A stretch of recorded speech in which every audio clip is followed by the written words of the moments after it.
लोग चुप नहीं रहेंगे। मोदी जी सुन ले, अमित शाह सुन ले, एक दिन जनता आपके महलों में घुस जाएगी, आपको कॉलर पकड़कर सड़क पर खींच लेगी और टुकड़े टुकड़े कर देगी आपके। ये दुनिया में आग लगा देंगे। भूखा इंसान इस दुनिया को फूंक देगा। आप बचकर रहिए। मजदूर का खून चूसा जा रहा है। ये इसलिए नहीं लड़ रहे कि इनको पाकिस्तान ने भड़काया है या नक्सलवादियों ने भड़काया है। सड़कों पे उतर रहे हैं, ये खुद की जिंदगी बचाने के लिए उतर रहे हैं। आज राष्ट्र निर्माण के काम को अर्बन नक्सल, देशद्रोह, पाकिस्तान, ये बताने वाली सरकार सबसे बड़ी क्रिमिनल है। ये आएंगे सड़क पर और आपके महलों से आपको खींचकर टुकड़े टुकड़े कर देंगे कि आप अन्याय करेंगे, जुल्म करेंगे और मुल्क में शांति रहेगी।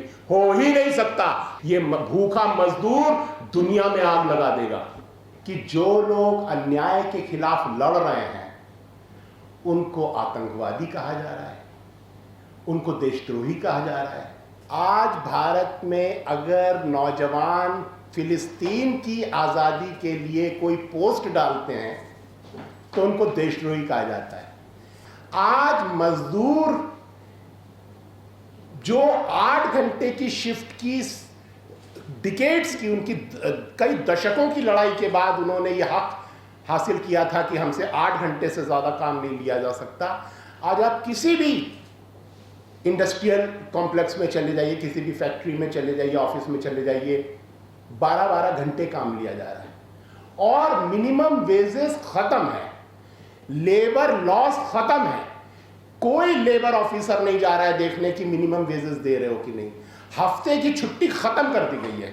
अगर वो अपने बच्चे को अस्पताल ले जाए, उसको उस दिन की मजदूरी काट दी जाएगी। मजदूर का खून चूसा जा रहा है और ऐसे में आप सोच रहे हैं कि देश में शांति रहेगी।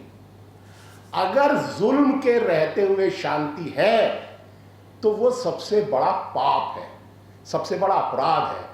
हमें तो चिंता तब करनी चाहिए जब इस देश में लोग सड़कों पर नहीं उतरते, क्योंकि एक बात याद रखिए, ये लोग जो लड़ रहे हैं ये इसलिए नहीं लड़ रहे कि इनको पाकिस्तान ने भड़काया है या नक्सलवादियों ने भड़काया है। ये इसलिए लड़ रहे हैं क्योंकि अब अगर ये नहीं लड़ेंगे तो ये खत्म हो जाएंगे।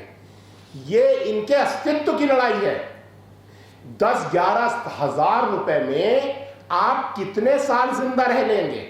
आपको मालूम है आज हमारे देश में कुपोषण की जो हालत है वो अफ्रीकी देशों से भी खराब है और बच्चे जो इन्फेंट मॉर्टेलिटी है, जो माताओं की मृत्यु दर है, जो बहुत हाई है और किन में हाई है, वो इन्हीं दलित, आदिवासी, गरीब मुस्लिम, ये मेल न्यूट्रिशन का शिकार हैं और उसके कारण वो मर रहे हैं, उनकी जल्दी मौत हो जा रही है। ये जनसंहार है, दिस इज जेनोसाइड। हम आज़ादी के 80 साल के बाद लोगों को खाना नहीं दे पा रहे हैं, तो ये अगर आज सड़कों पर नहीं उतरेंगे ये मर जाएंगे। ये जो सड़कों पे उतर रहे हैं ये खुद की जिंदगी बचाने के लिए उतर रहे हैं। अगर ये नहीं लड़ते हमें तब चिंता करनी चाहिए थी कि ये लोग लड़ क्यों नहीं रहे हैं। और इनको लड़ना सिखाने वाले लोग सबसे बड़े देशभक्त हैं। जो लोग मजदूरों के बीच काम कर रहे हैं, जो किसानों के बीच काम कर रहे हैं, जो आदिवासियों और दलितों के बीच काम कर रहे हैं, ये राष्ट्र निर्माण का काम है, नेशन बिल्डिंग का काम है। लोगों को उनके खिलाफ होने वाले जुल्मों के बारे में बताना ये राष्ट्र निर्माण का काम है। आज राष्ट्र निर्माण के काम को अर्बन नक्सल, देशद्रोह, पाकिस्तान, ये बताने वाली सरकार सबसे बड़ी क्रिमिनल है। मैं आपको एक उदाहरण देता हूं, आप आज ही घर जाके करना। आप 2 बिस्किट लीजिए, आप एक बिस्किट का पैकेट लीजिए और 2 एक उम्र के बच्चे ले लीजिए, 3 साल के या 4 साल के बच्चे। एक बच्चे को 1 बिस्किट दीजिए, दूसरे बच्चे को 2 बिस्किट दीजिए, देखिएगा क्या होता है। आपने जिसको 1 बिस्किट दिया है वो बच्चा बिस्किट फेंक देगा, रोएगा, सड़क पर लेट जाएगा जमीन पर। क्यों? वो बच्चा कह रहा है मेरे साथ अन्याय हुआ है, इसको 2 दिए, मुझे 1 दिया। उस बच्चे को किस नक्सलाइट ने सिखाया है कि तू अन्याय का विरोध कर? कौन से पाकिस्तान ने उसको भड़काया कि तू अन्याय के विरुद्ध आवाज उठा, तू प्रोटेस्ट कर? जुल्म के खिलाफ लड़ना इंसान की फितरत है, जन्मजात उसका गुण है। और ये मजदूरों ने अगर पत्थर फेंक दिए या किसी मोटरसाइकिल में आग लगा दिए, कार में आग लगा, ये दुनिया में आग लगा देंगे। भूखा इंसान इस दुनिया को फूंक देगा। आप बचकर रहिए। अगर आप लोगों के ऊपर एक जरूरत से ज्यादा जुल्म करेंगे, लोग चुप नहीं रहेंगे। मोदी जी सुन ले, अमित शाह सुन ले, एक दिन जनता आपके महलों में घुस जाएगी, आपको कॉलर पकड़कर सड़क पर खींच लेगी और टुकड़े टुकड़े कर देगी आपके। क्योंकि ये इसके लिए हमारी जरूरत नहीं है, इसके लिए नक्सलाइट की जरूरत नहीं है, पाकिस्तान की जरूरत नहीं है। आप लोगों को भूखा मारेंगे, लोग आपके टुकड़े टुकड़े कर देंगे, क्योंकि ये उनकी अस्तित्व का सवाल है। अगर वो नहीं लड़ेंगे तो करोड़ों लोग मर जाएंगे। आज आप क्या कर रहे हैं? आप आदिवासी इलाकों में उनके जल जंगल जमीन छीन रहे हैं। अभी सोनी सोरी का कल मेरे पास फोन आया, 8 पुलिस वाले रात को सादी वर्दी में पिस्तौल लगाकर हट्टे कट्टे, सोनी सोरी और उसकी छोटी बेटी हाई स्कूल में पढ़ने वाली घर में अकेले थे। रात को ये 8 पुलिस वाले घर में घुस गए और कहते हैं आप अर्बन नक्सल है, आपके पूरे नेटवर्क का नाम बताओ। सोनी ने कहा मेरा सब कुछ खुला है। मैं इसलिए बता रहा हूं कि आज ये सरकार आदिवासियों के रिसोर्सेज पूंजीपतियों के लिए, मजदूर का श्रम पूंजीपतियों के लिए लूटने के काम में लगी हुई है। और जो लोग इस लूट का विरोध कर रहे हैं उनको ये अर्बन नक्सल, देशद्रोही, पाकिस्तानी कह रहे हैं। इनके झांसे में हम तो क्या, आप हमें बंद कर दीजिए, आप हमें जेल में डाल दीजिए, क्या होगा?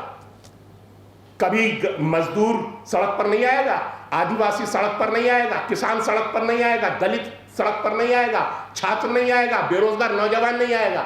ये आएंगे सड़क पर और आपके महलों से आपको खींचकर टुकड़े टुकड़े कर देंगे। ये अन्याय रहते हुए शांति भूल जाइए कि आप अन्याय करेंगे, जुल्म करेंगे और मुल्क में शांति रहेगी। हो ही नहीं सकता। आप सारे के सारे एक्टिविस्टों को जेल में डाल दो, सारे वकीलों को जेल में डाल दो, लेकिन आपको शांति नहीं मिलेगी। शांति तभी मिलेगी जब आप लोगों को न्याय दोगे। शांति का एकमात्र रास्ता न्याय है। No justice no piece.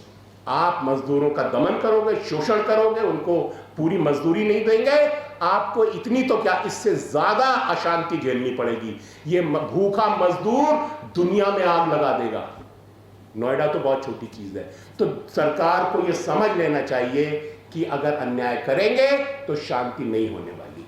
और ये अगर यहां पुलिस वाले बैठे हैं, वो बता दें सरकार को, अपने ऑफिसरों को बता दें कि आप कितने भी एक्टिविस्टों को जेल में डाल दो, आप वकीलों का मुंह बंद कर दो, आप आज जो मजदूर लड़ रहे हैं उनको हजारों की संख्या में जेल में डाल दो, लेकिन ये बगावत थमेगी नहीं। आज यहां दबा लोगे, कल दूसरी जगह उठेगी। और आज कोई नोएडा में नहीं हो रही है, देश के बहुत सारे हिस्से में हो रही है। और हम तो इंतजार कर रहे थे, हम परेशान थे कि लोग सड़क पर आ क्यों नहीं रहे, इतने जुल्म के बाद भी लोग बगावत क्यों नहीं कर रहे। हमारी चिंता ये नहीं है कि बगावत क्यों हुई, हमारी चिंता ये शांति क्यों है, जुल्म के रहते हुए लोग खामोश क्यों हैं, वो हमारी चिंता होनी चाहिए। हम यही गांधी का रास्ता है। लुई फिशर का एक इंटरव्यू सुन लीजिए गांधी के साथ, 1944 का। बिपिन चंद्रा ने भी लिखा उसके बारे में। गांधी से पूछा लुई फिशर ने कि किसानों का क्या होगा। गांधी कहते हैं किसान जमींदारों की जमीनों पर कब्जा कर लेंगे। लुई फिशर कहता है लेकिन इसमें तो हिंसा होगी। गांधी कहते हैं कुछ दिन उथल पुथल भरे हो सकते हैं। लुई फिशर पूछता है जमींदार क्या करेंगे। गांधी कहते हैं जमींदार चाहे तो भागकर अपनी जान बचा सकते हैं। लुई फिशर पूछता है कि क्या जमींदारों को मुआवजा दिया जाएगा। गांधी कहते हैं ये तो संभव ही नहीं है।